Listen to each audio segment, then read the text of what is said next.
Terminons cette édition au domaine de Frénois, dans la vallée de la Crécoise. 4 hectares de forêt, ouverts au public ce week-end, dans le cadre de la Nuit des forêts.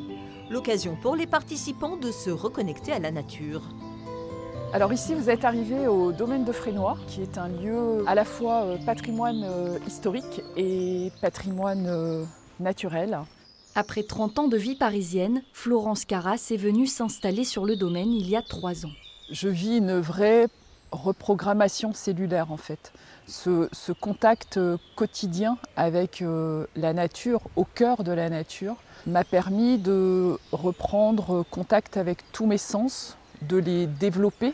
Chaque année depuis son arrivée, dans le cadre du Festival des Nuits des Forêts, elle accueille sur son domaine jusqu'à 50 personnes par jour. Objectif de cet événement national, attirer l'attention des citoyens sur l'importance de ces espaces menacés. Je souhaite partager avec eux cette expérience, partager ce lieu, les sensibiliser à la préservation de l'environnement. L'ambassadeur des lieux, un noyer du Caucase vieux de 200 ans, 25 mètres de haut et plus de 4 mètres de circonférence. Fin mai, le label Arbre remarquable de France lui a été décerné. Il est le tout premier Caucase de France à recevoir ce label. À son contact, de nombreuses personnes ressentent quelque chose de fort, de puissant.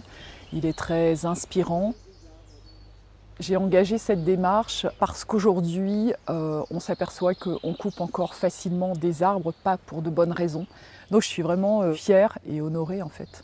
Outre la balade en forêt, les participants pourront se reconnecter à la nature à travers une exposition artistique, mais aussi une expérience culinaire atypique, un pique-nique forestier avec comme ingrédient phare l'ortie. Là, ce que je vais utiliser, c'est les plus petites feuilles qui sont plus fines, qui sont plus jeunes tout en haut. Ça surprend quand même toujours, surtout que ça pique. Donc c'est toujours un peu comme « oh !» ça fait peur. Quelques fleurs cristallisées et le gâteau aux orties est prêt à être dégusté. Ça apporte un goût, ça apporte un côté nutritif et ça apporte bien sûr la couleur. Sur la Côte d'Opale, 2 autres sites ouvrent leurs portes pour les Nuits des Forêts. Il ne reste plus que 2 jours pour en profiter. Le festival prendra fin le dimanche 16 juin.